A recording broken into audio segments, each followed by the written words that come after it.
You're listening to PetLifeRadio.com. Welcome to Animal Rights on Pet Life Radio. This is your host, Tim Link, and I'm so glad you joined us today. We've got another exciting show. My special guest today is author and writer Tom Ryan. And Tom will be discussing his latest book, Following Atticus, 48 High Peaks, One Little Dog, and an Extraordinary Friendship. So I love that. We're going to explore each and every aspect of that, what he means by all that, and obviously find out more about Atticus as well. So hang tight with us just for a moment. We're going to take a quick commercial break, but we're going to be coming right back with Tom Ryan, talking about his book, Following Atticus. You are listening to Animal Rights on Pet Life Radio. Sit. Stay. We'll be right back after a short pause. Well, 4 to be exact. Buster, you're telling me my dog food products can't go on your shelves? That's right. Didn't pass one of my Petco certified nutrition checklists. Sorry, Wayne. Who made these checklists? Geniuses. Very smart guys. Well, it's good enough for most grocery stores. Do you see cheese puffs on my shelves? Mayonnaise? Soda pop? No. That's because I ain't running no grocery store, Wayne. Your pets will get better nutrition, I guarantee it. Petco, where the healthy pets go. Go to PetLifeRadio.com/Petco and get $6 off your order of $60 or more and up to 40% off hundreds of items at Petco. PetLifeRadio.com/Petco. Dyson. The new Dyson Animal Vacs are powerful bagless upright vacuums for homes with pets. Air muscle and radio root cyclone technology generates the strongest suction power to powerfully remove dust, dirt, and pet hair from the home or car. To order your Dyson Animal Vac, go to PetLifeRadio.com/Dyson. PetLifeRadio.com/Dyson to order your Dyson Animal Vac today. Dyson. Music to your ears.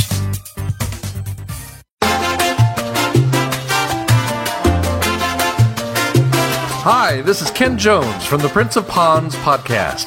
The frogs are shaking the shakers, the turtles are hitting the slapsticks, and the koi are blowing the trumpets. It's party time here at Prince of Ponds. Out under the swaying palm trees, the pond fairies are kicking up their heels and spinning in delight in the twilight. Here on Pet Life Radio, it's time to celebrate the magic of ponds, waterfalls, fountains, and water gardens at the Prince of Ponds podcast.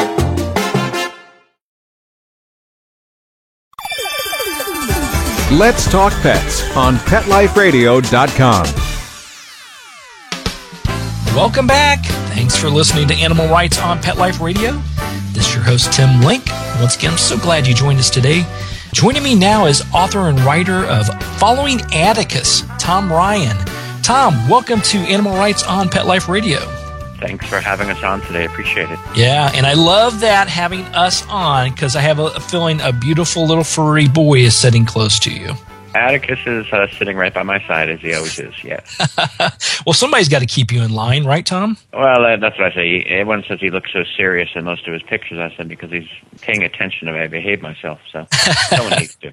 Exactly. I think it's a good way to follow the lead. So the book is called Following Atticus. Tell us a little bit about the book. A little bit about the book. Well, the book goes every which way. It's about I guess the best way to say it is about a relationship, a friendship between myself and Atticus is at the heart of the book. He's a miniature schnauzer. His predecessor was Max, who was a short-lived rescue. I rescued him as an elderly dog. And between the two of them, I like to say, sort of found my way in life by one dog who died and another one who lived. I used to be a newspaper writer in a little town called Newburyport, very controversial little political town, and I wrote about all the controversies, but it wasn't until these first Max and then Atticus showed up in my life that things started to change.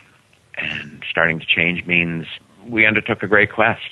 And like all great quests, there are tests to be faced along the way and hopefully finding your way home again. That's what's at the heart of the book. Absolutely. And we're going to talk a little bit about those quests because I think it's it's definitely a unique story going from a serious newspaper writing and talking about controversial topics to actually going on great explorations with your best friend. So we'll get to that in a moment. But obviously great journeys, great stories within the book. But how did you come about pulling all this together? What made you decide to say, hey, I think there's a book in here somewhere? Well, I owned a small newspaper in Newburyport, Massachusetts called The Undertoad, and I wrote it for 11 years. So I'm a writer, and writers tell stories. When a friend of mine died of cancer, I wanted to pay tribute to her some way. And the previous year, Atticus and I had started hiking the 4,000 foot of the White Mountains and fell in love with them. And I decided a unique way to pay tribute to her and raise money in her honor for the Jimmy Fund and Dana-Farber Cancer Institute was to attempt to hike all 48 peaks in 90 days, but try to do them twice in winter, so 96 peaks in 90 days. I wrote about it in my newspaper, and a fellow from Houghton Mifflin Publishing read about it in my paper, said, hey, you should write a book about that. And I thought, that's kind of a nice idea. But as you read the book, you'll find out all kinds of things happened, and I never really thought about writing the book until the adventure played out. And then I thought, you know what, I think I have a story here.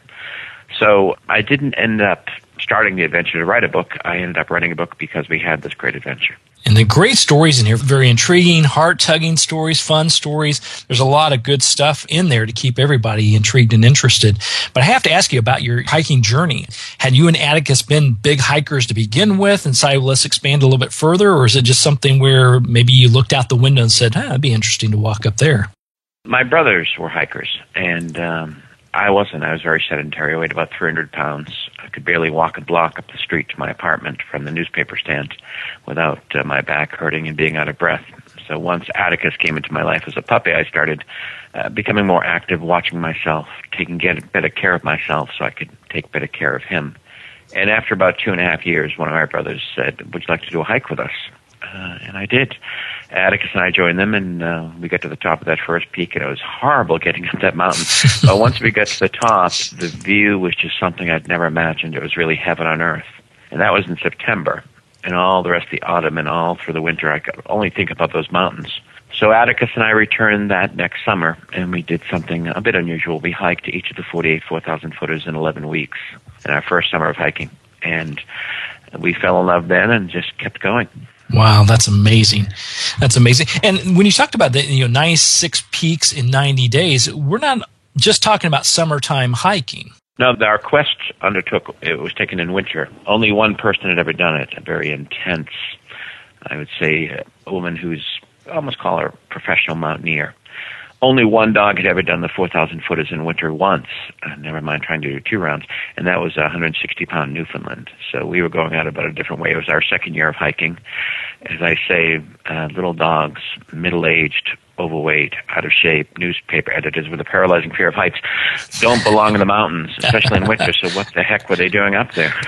Oh, my gosh. And when you think about it, as we know, if you're looking on the cover, you've got a beautiful picture of Atticus here. He's a Schnauzer, as you mentioned, a miniature Schnauzer, beautiful boy. But we know Schnauzers. Schnauzers very, very intelligent, but they also can get very, very distracted by fun critters and things running around. How did you keep Atticus focused on his goal, your guys' goal of climbing those peaks, or was it perhaps the other way around? Yeah, and I think that's where the title comes from. Good point. Following Atticus, I didn't have to really teach him much. I had a great breeder.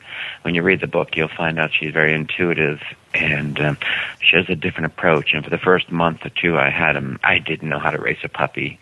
I had rescued Max about 11 years of age, so she gave me a lot of advice, but the main piece of advice was the first month or 2, carry him everywhere you go. Create a bond, and she had this great southern accent. She said, you all won't need a leash after that. You all work it out. And sure enough, we haven't had a leash on for years. As you know, that's unusual with a Schnauzer. And on the trail, unlike most dogs who run back and forth, in and out of the woods, or the joke is when you hike with a dog, they hike the mountain 3 times, and they're back and forth, back and forth. But not with Addie. Addie walks a constant 20 yards ahead of me at the most, 10 to 20 yards, and just stays there. If I sit down, he sits. If I open up my backpack, he comes back because he knows he's going to retreat. And if it's wintertime and I slip and fall, he comes back and stands in my chest to find out what's wrong as I'm laying in the snow. But all I can say is he was somewhat atypical for a Schnauzer as far as the hyperactive thing. He doesn't bark when we've encountered bear and moose in the trail. He just sits and watches them. I'm very fortunate to have a dog, as I point out to all on our book tour. The secret to our success is having a dog that's smarter than the person, and with us, it was pretty easy. Exactly. I think that's the case in most cases there, Tom. But it's true. We talked off air briefly. I've got two beautiful schnauzers of my own, and they're very quiet, very focused, very intelligent dogs, except for when there's movement around the perimeter. You know, the squirrel running by or the feral cat that we take care of. And then they definitely open up their vocal cords. But it sounds like Atticus knows exactly when not to do those things. Well, he doesn't bark. He probably barks about 5 times a year, and that's playtime with us. A very, very rare occasion that you hear a sound from him. And there's a scene in the book you'll find very interesting, since schnauzers were bred as ratters, that a small mouse takes refuge under his legs, and Atticus sits and looks down at him, watches him for several minutes while he's literally leaning against one of Atticus's legs. So, again, I'll never pretend to understand why he's the way he is. I just know he's a little bit different than most. Exactly. Now, I know you said he tends to walk 20 paces in front of you and then waits for you to catch up if necessary. But there is one little story here about him going off on a little escapade, sort of the little Buddha story, where he goes and enjoys the mountains a little bit ahead of pace of you. Oh, that one time going up Mount Whiteface. Yeah, it's no secret on the book jacket that... and we've been on Animal Planet on Dogs 101, so it's well publicized, that Atticus becomes blind during our story. And sitting on top of the snowy peak is the winter after his eyesight has been restored. And he's just going up there, and I can't find him. I finally look at the highest point of the mountain, and there he is sitting off with his new eyes looking off into the distance. And, it was one of those moments that I will never forget, when you see someone who really appreciates the joy that's been restored to them. Yeah, it's amazing. And I find, at least with my schnauzers, it's also just being part of that environment, feeling that energy as well. My boy Woody had developed SARDS, sudden retinal degeneration, so he lost his eyesight overnight and lived a year and a half with no eyesight. And my boy Buzz, he has got some cataracts, got some issues with some eyesight. But I think it's a combination of being in the moment as well. And there's nothing more surreal, nothing more energizing, nothing more spiritual than going up into those mountains and hiking and sitting there and just being one with nature. No, I think you're right. The whole thing of being one with nature, or in our case being two, in community, in society, it's set up for people. And we have to make sure they're safe, when to cross the street, what stores they can and cannot go into, what other people are accepted around, what other dogs are safe to be around. But in the woods, Atticus seemed to take control. He became more of who he was. He became freer. He became happier. And as I write, I became less stressed, less harried, less crazed. And we both sort of fit in, but our roles reversed a little bit in the woods. Being in the woods, being in the mountains, sitting by streams, it was a wonderful communion between two different species, where we sort of bridged the gap between ourselves. Absolutely. Yeah, it can definitely do that for you. Now, Atticus, coming into your life, how did you guys join together? Was it a thought of, hey, I want a schnauzer now? Or was it a little bit grander notion than that? Well, Max came to me sort of by happenstance. I would run free ads in my paper where people needed help doing things, and someone said, I have an elderly schnauzer who belongs to someone else, and they're going to have him brought to a shelter. He'll probably most likely be put down unless we can find him a home. And I said, well, I meant to say, all right, I'll run an ad, but somehow in the email I responded, I'll take him. And I hadn't had a dog in years, and he was a very troubled soul, had lived the better part of 11 years in cellars of two different members of the same family. And he educated me on how to take care of him. For over a year and a half, we became very close. Just like Atticus would end up after the first 2 months, he was off leash, walking up and down the streets in Newburyport right by my side. But when he died, I tried to rescue another elderly schnauzer, looking around wherever I could find one. I couldn't find one. Finally found a couple of them down in the Mid-Atlantic states, brother and sister who had to go together, and they hadn't found anyone who would take them for several months. And so I said, I'll take them, and did the lengthy hour-long interview process, and it all went great. And I said, you'll be wonderful. Thank goodness we finally found a home for them. And I made the mistake of saying, if they do great like Max did, if they're wonderful off-leash, they're going to love running on the beach up here and being in the woods up here in Newburyport. And she said, you would let the dogs off-leash? And I said, if they're good with it, I would. And she said, then you don't deserve a dog. Oh. And she hung up, and the interview was over. So Wow. I went on something like puppies.com and entered a database and started looking for Schnauzer pups. And one Southern breeder who plays a big part in the book, her name is Paige Foster. She responded, and she kept responding, even though I was being inundated with pictures of Schnauzer pups. And how he comes into my life becomes a main point in the book. So everybody definitely had to read the story because it is a wonderful, fascinating story. And it's real interesting, because I deeply involved in animal rescue and formerly president of a local no-kill shelter here in the Atlanta area. And at times, some of the rules and regulations tend to get a little bit tight, a little bit too much at times. And so I encourage the listeners out there to take a look at the whole situation and the person adopting the animal. Maybe you have to bend those rules a little bit to find the best situation. But I guess it led you to the right place at the right time anyway, because it was obvious that Atticus was meant to be with you. Fate plays a part in all great adventures, I think. You never, I always say with friendships, love, adventures, you never know when they're going to start. All of them seem to happen when you're doing something else. I mean, look at The Hobbit. Bilbo Baggins is sitting in his little hobbit hole, having a cup of tea or whatever, and a wizard knocks on the door and says, "Hey, you're coming with us." He refers to it, Joseph Campbell, the mythologist, refers to it, the hero's journey. We're minding our own business, living the life we think we're supposed to be living, when suddenly something happens to throw us off track, to give us a chance to live the life we're supposed to be living. You just have to listen to those little voices or those little connections in order to be able to find it and follow it. And it's easy to ignore them. It's more comfortable to ignore them. When you don't ignore them, you go on these great adventures, and the ground sweeps out from underneath your feet. You don't know exactly where you're going to end up, and nothing's familiar anymore. But it's part of being alive. That's right. That's great. All right, we're going to take a quick commercial break here, but we're going to come right back, continue our conversation with Tom Ryan and his book, Following Atticus. Everybody stay tuned. You're listening to Animal Rights on Pet Life Radio. Sit. Stay. We'll be right back after a short pause. Well, 4 to be exact.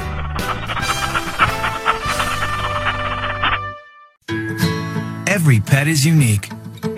Maybe they're gray in the muzzle, yet young at heart. Maybe they're growing out of the puppy stage and into their paws and ears. Or maybe they're just trying to maintain a more girlish figure. At PetSmart, we have the right food for your pet at a great value for you. PetSmart.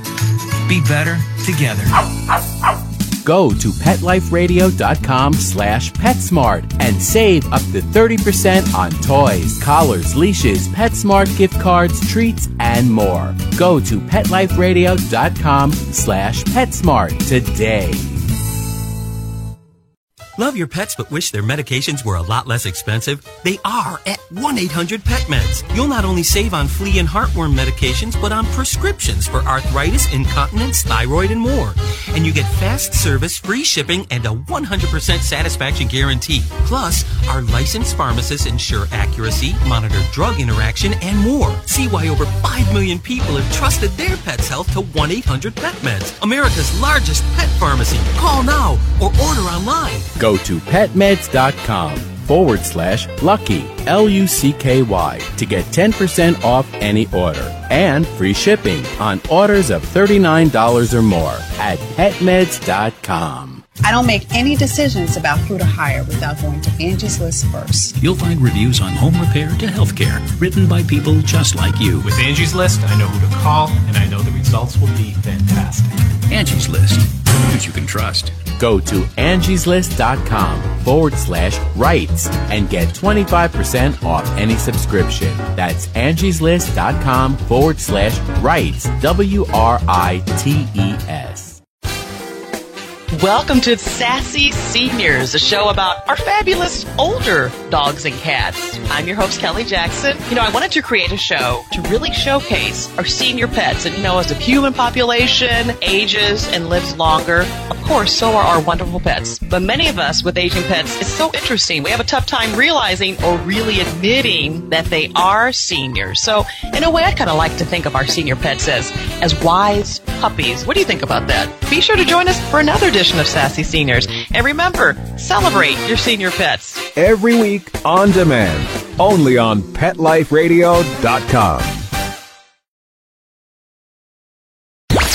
Let's talk pets. Let's talk pets On Pet Life Radio. Pet Life PetLifeRadio.com. Radio. Welcome back. You're listening to Animal Rights on Pet Life Radio. This is your host, Tim Link, and I'm here with Tom Ryan, author of the latest book, Following Atticus. Now, Tom, you and Atticus had a special induction into a Hall of Fame recently. Tell us a little bit about that. We spent 2 winters raising funds. The first winter was raising funds for the Jimmy Fund and Dana-Farber Cancer Institute. The second winter was raising money for Angel Animal Medical Center, a wonderful nonprofit hospital in the Boston area that helps thousands upon thousands of animals a year. And after that second winter, the MSPCA, Massachusetts Society of Prevention of Cruelty to Animals, awarded us co-recipients of their annual Human Hero Award. And we were inducted in the MSPCA's Hall of Fame at the John F. Kennedy Presidential Library, honored on the same night that Emmylou Harris, the singer, was honored for her lifetime achievement. So it was a really special evening. Fantastic. And both you and Atticus got to walk the red carpet? We did. Everyone knows. I have to say this about people who know us best, that we're together. I love, adore, will always be thankful for my editor at William Morrow, which is a subdivision of HarperCollins. Her name is Cassie Jones. When we were talking and advertising and marketing publicity came up with the term Tom Ryan and his dog, I said, that won't work. And she said, well, why not? And I said, well, say, for instance, you and your husband Cal go off and do something amazing. And it says Cal and his wife. And she said, I get it. I said, yeah, it's equal billing. So they understand that when it's Tom Ryan, former newspaper man, it's Atticus M. Finch, miniature schnauzer. When it's Ryan, it's Finch. When it's Tom, it's Atticus. So not just by name, but the idea that we go place it together. So wherever we go on book tour, he has to be allowed. Everything has been catered so that he gets equal billing. And why not? It's his story. It's his journey as well. That's right. It's his beautiful mug on the front cover. Well, I would say he's the brains, brawn, and beauty of this operation. I just write the story and pick up the poop.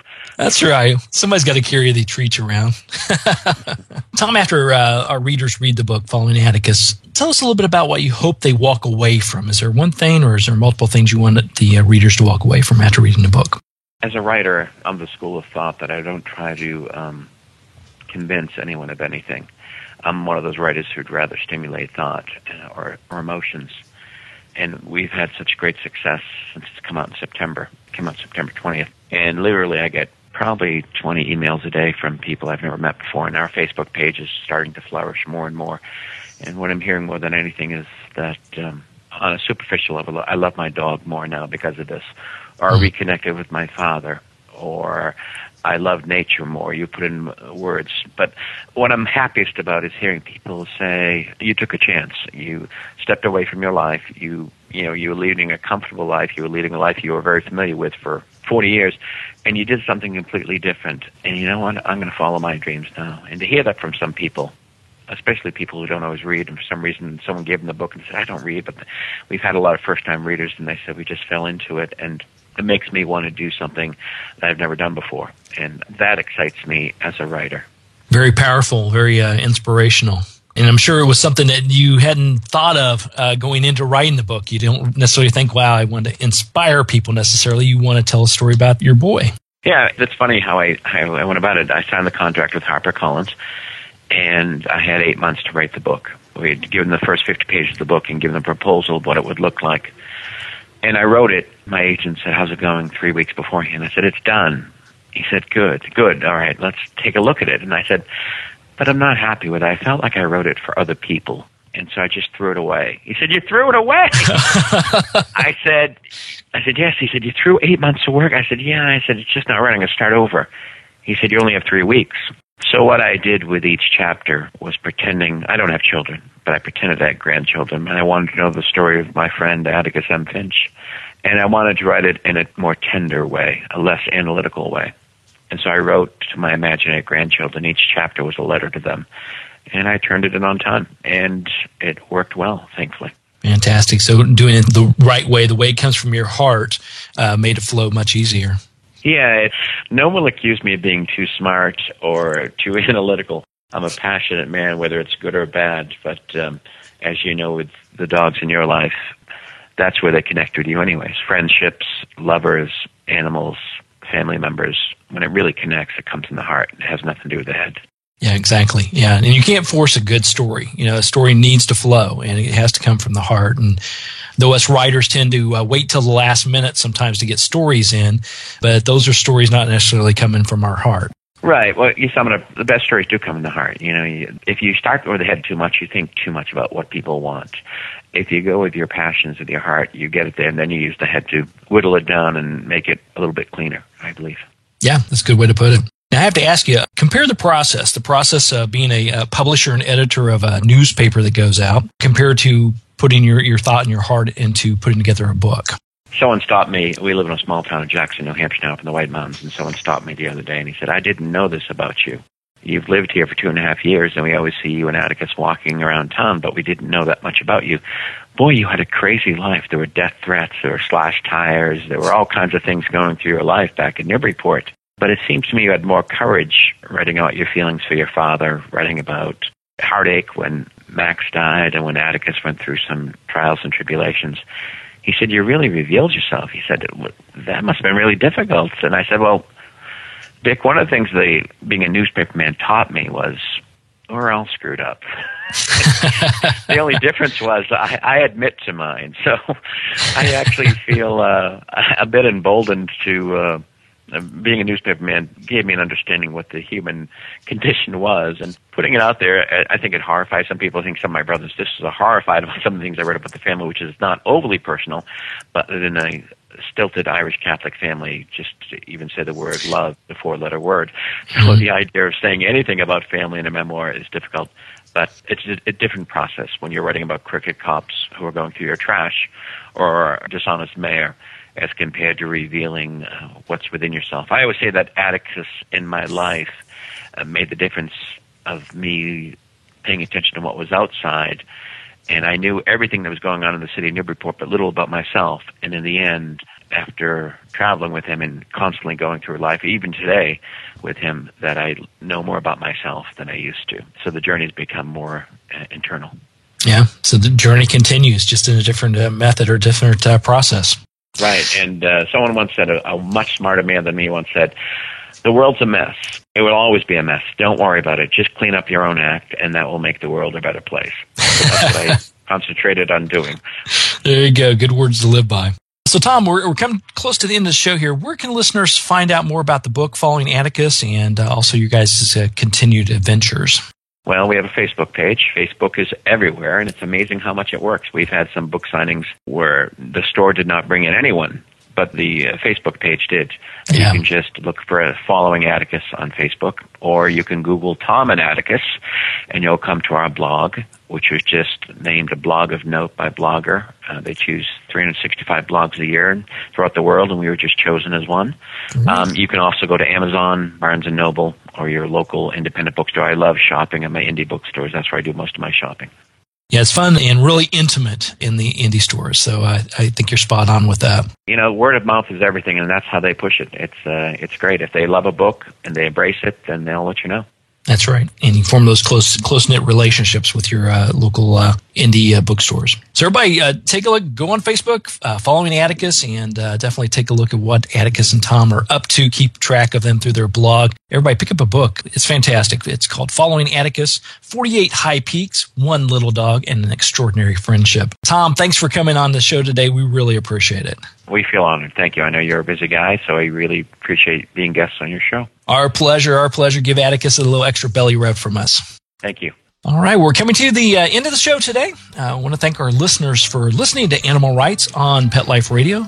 Once again, thanks to Tom Ryan and his wonderful book, Following Atticus. Thanks for Atticus for keeping Tom in line during the interview. I know it's a full-time job, so we appreciate that. So thanks to our sponsors and for our wonderful producer for making this show possible.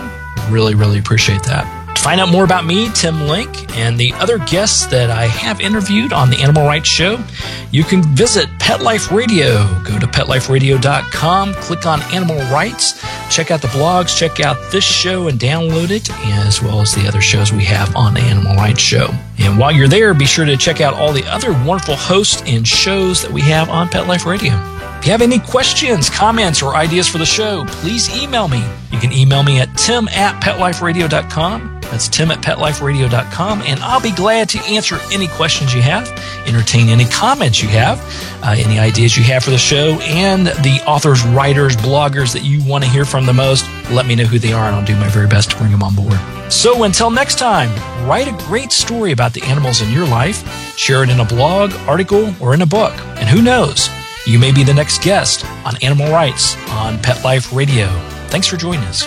Let's Talk Pets, every week on demand, only on PetLifeRadio.com.